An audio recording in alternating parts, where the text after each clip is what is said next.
और अब एक अहम खबर, मध्य प्रदेश में भ्रष्टाचार किस कदर फैला हुआ है इसकी सच्चाई धीरे धीरे सामने आ रही है। एमपी आईटीओ के एक सिपाही के पास जो संपत्ति मिली, एमपी के आरटीओ माफ कीजिएगा, आरटीओ के एक सिपाही के पास से जिस तरह संपत्ति मिली उसे देखकर कोई भी हैरान हो सकता है। इतना सोना, चांदी और नकदी कि किसी की भी आंखें फटी रह जाएं।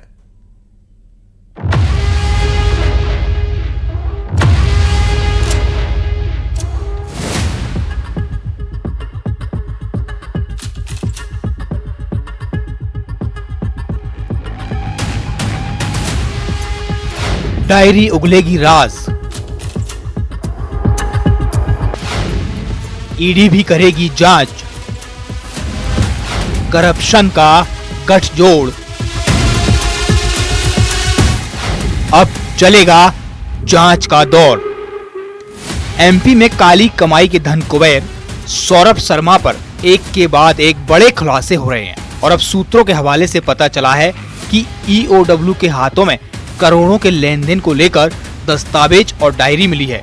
सूत्रों की माने तो सौरभ शर्मा के दफ्तर से मिली डायरी में उसका पूरा हिसाब किताब दर्ज है। इससे पता चलता है कि वह साल भर में 100 करोड़ रुपए का लेन देन करता था। इस डायरी में इस महीने का हिसाब किताब मिला है। इनकम टैक्स की जांच में कई बड़े लोगों के नाम सामने आ सकते हैं, क्योंकि डायरी में प्रदेश के 52 आरटीओ के साथ साथ अन्य अफसरों और उनके द्वारा किए गए भुगतान की जानकारी मिली है। वहीं सौरभ के दोस्त चेतन ने भी पूछताछ में अहम सुराग दिए हैं। ये कहा जा रहा है कि सौरभ पूरे प्रदेश में उगाही का काम करता था और कई बड़े लोग और अधिकारियों तक रकम पहुंचाता था। सौरभ शर्मा के दफ्तर में जांच की गई और दफ्तर के सामने लगे सीसीटीवी से जांच की टीम को अहम क्लू मिले हैं। कार से निकलने की तस्वीर भी जांच टीम को मिली है। अब तक सौरभ शर्मा हाथ नहीं लगा। आयकर और ईओडब्ल्यू की टीम उसे तलाश कर रही है।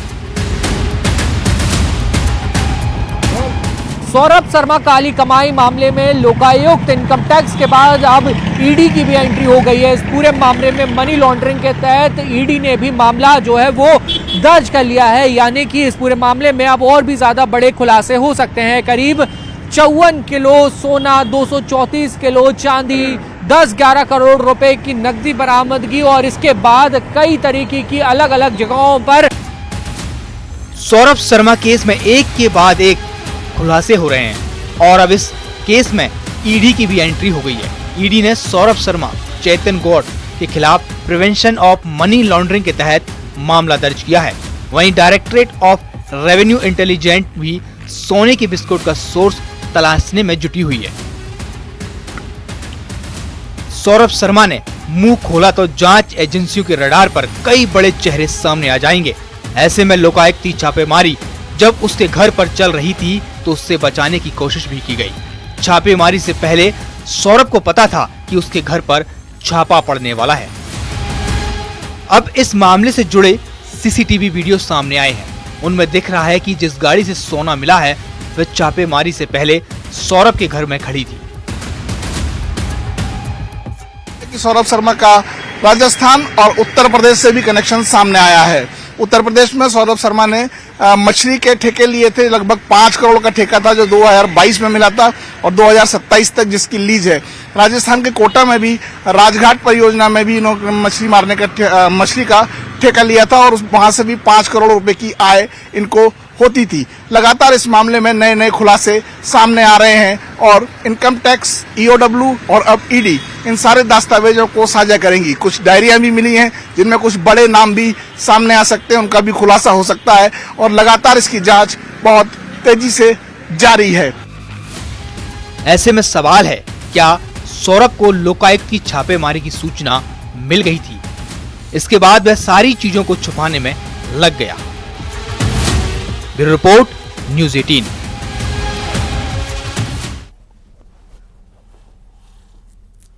बोल्ड, ब्यूटीफुल, बिंदास एक्ट्रेस सनी लियोनी जो करोड़ों की मालकिन है, लेकिन जो खबर हम आपको दिखाने जा रहे हैं वहां सनी लियोनी के नाम पर जो हुआ वो हैरान कर देगा, क्योंकि सनी लियोनी बन गई छत्तीसगढ़ महतारी।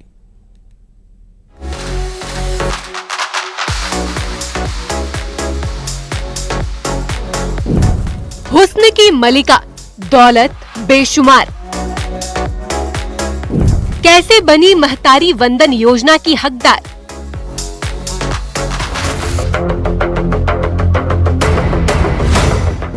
दस महीने से सनी लियोनी ले रही पैसे।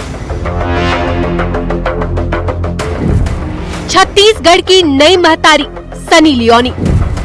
सनी लियोनी का नाम सेंधमारी का काम।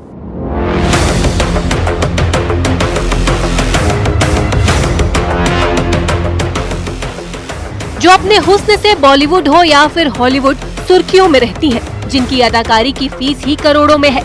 मुंबई हो या फिर कैलिफोर्निया, करोड़ों का घर है। लेकिन वो सनी लियोनी पिछले 10 महीने से 1000 रुपए ले रही है। आखिर क्यों सनी लियोनी को 1000 रुपए की किश्त का इंतजार रहता है? पिछले 10 महीने से उन्हीं के नाम पर छत्तीसगढ़ की महतारी वंदन योजना का पैसा अकाउंट में जा रहा है। टैक्स पेई सनी लियोनी कैसे महतारी वंदन योजना की हकदार बन गई? आपको यकीन नहीं हो रहा है तो ये सबूत देख लीजिए। बाकायदा एक्ट्रेस सनी लियोनी का फोटो लगा है, लिखा है छत्तीसगढ़ की महतारी वंदन योजना का फायदा सनी लियोनी को मिल रहा है। ये सुनकर तो शायद सनी लियोनी को भी शौक लगेगा।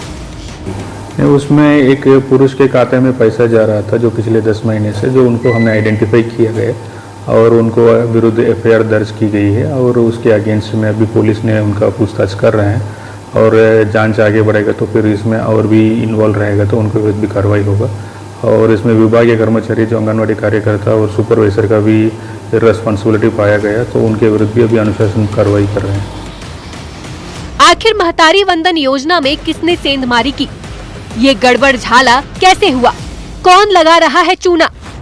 मामला बस्तर के तालुर गांव का है। दरअसल यहाँ बॉलीवुड एक्ट्रेस सनी लियोनी के नाम से एक खाते में हर महीने 1000 रुपए डाले जा रहे थे। बॉलीवुड एक्ट्रेस सनी लियोनी के नाम से बने खाते में 1000 रुपए ट्रांसफर किया जा रहा था, जिस पर किसी की नजर क्यों नहीं पड़ी। जब मामला सुर्खियों में आया तो इस गड़बड़ झाले का खुलासा हुआ। कौन-कौन से क्या जांच पाएंगे? इसमें तहसीलदार और सीडीपीओ का टीम था, वो जाके उनका पूरा जांच करवा के आए हैं। उनके रिपोर्ट की बेसिस में हम कार्रवाई कर रहे हैं। किस चीज़ कर दिया गया खाता को और वसूली की गई? अभी क्योंकि वो महिला का ही एलिजिबल है, इसमें नॉन एलिजिबल पर्सन को भी पैसा गया है, इसलिए अभी खाता को होल्ड करवा के उनके खाता से भी वसूली करने की कार्रवाई की जाएगी। ये फ्रॉड कर रहा था आरोपी वीरेंद्र जोशी, जिसके आधार कार्ड और अकाउंट नंबर का इस्तेमाल कर सनी लियोनी के नाम से पिछले 10 महीने से 1000 रुपए अकाउंट में जा रहे थे। इस फ्रॉड के और कितने राजदार हैं, इसकी जांच जारी है। शादीशुदा महिलाओं को जो टैक्स पेई नहीं है, जिनके पास सरकारी नौकरी नहीं है, पेंशनधारी भी नहीं है, उन्हें हर महीने इस योजना के तहत 1000 रुपए दिए जाते हैं। क्या छत्तीसगढ़ में कोई और एक्ट्रेस भी बनी है महतारी? मामले की जांच जारी है। जगदलपुर में श्रीनिवास नायडू के साथ bureau report, news 18, Madhya Pradesh, Chhattisgarh. सीमा हैदर एक बार फिर मां बनने वाली हैं और ये बात सीमा और सचिन ने बाकायदा एक वीडियो के जरिए बताई है। ये वीडियो सोशल मीडिया पर जमकर वायरल है।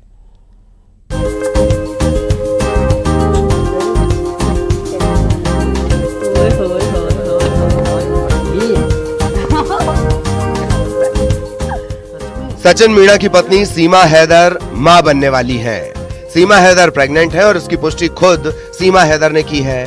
देखिए, सीमा ने एक वीडियो के जरिए अपनी प्रेगनेंसी की खबर दी है। इस वीडियो में सीमा के साथ सचिन भी दिखाई दे रहा है। वीडियो में देखा जा सकता है कि सचिन के हाथ में प्रेगनेंसी किट है। सचिन और सीमा दोनों ये किट दिखा रहे हैं और बेहद खुश दिखाई दे रहे हैं। सीमा हैदर प्रेगनेंसी किट को देखकर मुस्कुरा रही हैं। वो खुद कहती हुई नजर आ रही है कि सचिन पापा बनने वाले हैं। कैसा लगा तुमको? ओए होए होए होए होए होए मट्टी। सच में? सच में? Real? You are a man, पापा।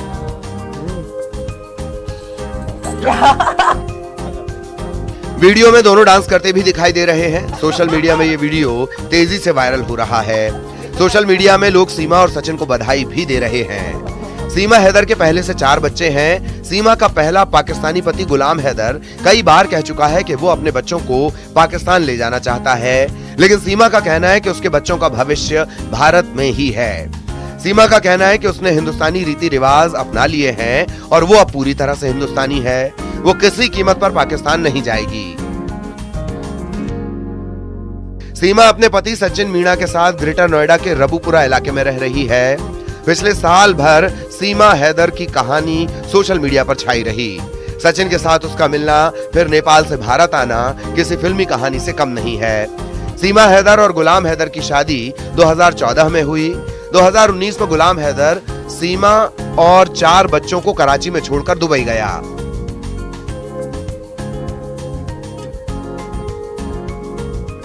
दो 2019 में ही पबजी खेलते खेलते सीमा और सचिन की जान पहचान हुई, दोस्ती प्यार में बदल गई।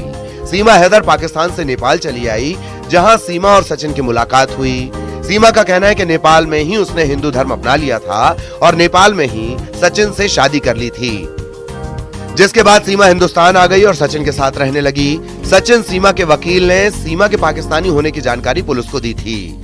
इसके बाद दोनों को हिरासत में लेकर पूछताछ भी की गई थी, लेकिन फिर दोनों को रिहा कर दिया गया। सीमा और सचिन की कहानी पर फिल्म भी बनाई गई। इस दौरान सचिन और सीमा की कहानी न सिर्फ भारत बल्कि पाकिस्तान में भी चर्चा का मुद्दा बन गई। और अब एक बार फिर सीमा हैदर सुर्खियों में है। वजह है सीमा का प्रेग्नेंट होना। सीमा और सचिन दोनों ने ये खबर साझा की है और अब दोनों आने वाले नए मेहमान के स्वागत की तैयारी में जुट गए हैं। हिमांशु शुक्ला, न्यूज़ 18, नोएडा।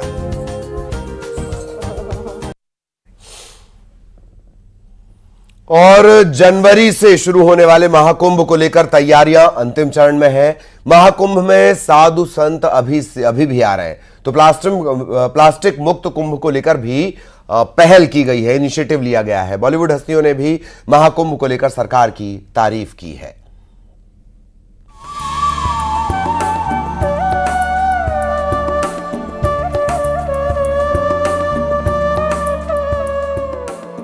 प्रयागराज में 13 जनवरी से शुरू होने वाले महाकुंभ में 13 अखाड़े के हजारों नागा सन्यासी संगम की धरती पर पहुंच चुके हैं। तो वहीं देश के कोने कोने में स्थित मठ और मंदिरों में रहने वाले संत महात्मा भी महाकुंभ में शिरकत करने के लिए पहुंच रहे हैं। यहाँ पर आने वाले कई संत अपनी वेशभूषा और खास अंदाज की वजह से लोगों के बीच आकर्षण का केंद्र बने हुए हैं। इन्हीं साधु संतों में बिहार के औरंगाबाद जिले के थाना जमहौर से आए पंडित संपत दास रामानुज ब्रह्मचारी भी लोगों के बीच आकर्षण का केंद्र बने हैं। महाकुंभ में साइकिल पर तैयार किए गए रथ से बाबा पंडित संपत दास रामानुज ब्रह्मचारी घूमते नजर आ रहे हैं। धर्म बरकरार रहे, ठीक है, उस पर कोई तरह का आंच नहीं आना चाहिए। हम लोग भारत माता का पुत्र हैं, ठीक है, किसी तरह का कोई आंच नहीं आना चाहिए। उधर महाकुंभ को दिव्य और भव्य बनाने के साथ साथ स्वच्छ रखने के लिए जहां करीब 1.5 लाख टॉयलेट लगाए जा रहे हैं, तो करीब 15,000 से ज्यादा स्वच्छता कर्मियों की तैनाती की गई है। इसके साथ ही प्रदेश की योगी सरकार ने पॉलीथीन को पूरी तरह से बैन कर दिया है। योगी सरकार पॉलीथीन की बजाय महाकुंभ क्षेत्र में कपड़े और जूट के थैले, मिट्टी के कुल्हड़ और दोना पत्तल को बढ़ावा दे रही है। प्रदेश की योगी सरकार की इस मुहिम में कई स्वयंसेवी संस्थाएं भी बढ़ चढ़कर आगे आई हैं। राजस्थान की करणी कृपा फाउंडेशन भी महाकुंभ को प्लास्टिक मुक्त बनाने के अभियान में जुटी है। अभियान का उद्देश्य एक ही है कि हमारा जो जलवायु पर्यावरण है वो प्लास्टिक मुक्त होना चाहिए। तो उसका उद्देश्य, उसका आगाज हमने आज से स्टार्ट कर दिया है। लोगों तक हम आवाज पहुंचाने की कोशिश कर रहे हैं कि ऋषि मुनियों ने देखा है, गंगा ही जीवन रेखा है। जहां महाकुंभ में साधु संतों का जमावड़ा दिखेगा, तो वहीं फिल्मी हस्तियां भी महाकुंभ को लेकर काफी उत्साहित हैं। बॉलीवुड के famous actor Sanjay Mishra, Nawazuddin Siddiqui, actor Deepraj Rana, famous actor, director और लेखक तिग्मांशु धूलिया ने न्यूज़ 18 से खास बातचीत में महाकुंभ की तारीफ की। मैं पहली बार तो काफी 99 के पहले भी कई बार पापा जी के साथ आया था, तब वो आंखें नहीं थी। लेकिन 1999 में पहली बार मैं अकेला आया था कुंभ, और जो भगवा कलर का मैंने जो देखा था ना, हर तरफ बड़े बड़े लगा गुरु ये कौन सी दुनिया है जो हम अब तक अकेले में मिस कर रहे थे। जो पापा जी लोग के साथ आते थे तो बस पीछे पीछे पीछे, लेकिन इस बार बहुत खूबसूरत चीज है कुंभ, बहुत खूबसूरत चीज। तो ये जो है हर आदमी वेट कर रहा होता है इस चीज़ की, तो और ये महापर्व है तो ऑफकोर्स हर एक आदमी अपनी लाइफ में ज़रूर देखना चाहता है ये। तो हमें भी बड़ी खुशी होती है कि जब भी महाकुंभ होता है तो उसके दर्शन हो हमें। डेवलपमेंट हो रहा है इतना तो मैं कहूँगा, और क्योंकि कुंभ मेला है और वो सब तैयारियां हो रही हैं। इलाहाबाद पहले से एक विचार के रूप में या एक दोस्ती और उसके रूप में तो वैसे ही है जैसे अब हम काफी साल पहले हम छोड़ के गए थे। अभी भी जो दोस्त लोग मिलते हैं ऐसा लगता है कि हमने जहां छोड़ा वहीं से स्टार्ट कर दिया। बहुत अच्छा अरेंजमेंट होगा। मुझको मालूम है कुंभ कैसे होता है। यहाँ अलग एक डिस्ट्रिक्ट मजिस्ट्रेट कुंभ के एरिया का होता है, लगाया जाता है उन कुछ महीनों के लिए। तो जिस तरह से टेक्नोलॉजी बढ़ रही है और जिस तरह से सरकार का ये इनिशिएटिव जो है ये बेहतर होता ही जाएगा, पिछले वाले से अब और बेहतर होगा, बिकॉज उनकी मंशा है कि अच्छा हो। जब मंशा होती है सरकार की तो होता है। संगम नगरी प्रयागराज में 13 जनवरी 2025 से महाकुंभ की शुरुआत होने जा रही है। मेले को लेकर तंबुओं का शहर सस्ता दिख रहा है। धीरे धीरे जैसे तैसे तारीखें पास आ रही हैं, मेला क्षेत्र भी आकार लेने लगा है। Bureau report, news 18। और धमतरी से अब बड़ी खबर आपको बता दें, कुएं में गिरने से 2 जुड़वा भाइयों की मौत हो गई। 6 साल के करीब इन दोनों बच्चों की उम्र थी। खेलते खेलते ये दोनों 30 फीट गहरे कुएं में गिर गए। हादसे के बाद गांव में शोक की लहर है। कुरू थाना इलाके के कोकड़ी गांव में ये हादसा हुआ है। धमतरी में कुरू थाना इलाके में बड़ा हादसा। खेलते खेलते 2 जुड़वा भाई कुएं में गिर गए। दोनों की जान चली गई। दोनों की उम्र 6 साल के आसपास बताई जा रही है। खेल रहे थे, खेलते खेलते अचानक ये 30 फीट गहरे कुएं में गिर गए।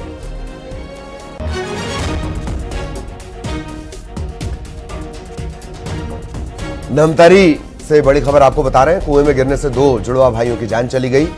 इन दोनों की उम्र करीब 6 साल बताई जा रही है। कोकड़ी गांव में यह हादसा हुआ है। इस हादसे के बाद जिसने भी इस खबर को सुना सन्न रह गया, मातम में डूब गया। गांव में शोक की लहर है। कुरू थाना इलाका लगता है कोकड़ी गांव में यह हादसा हुआ है। धमतरी में खेलते खेलते कुएं में गिर गए 2 जुड़वा भाई। दोनों की जान चली गई।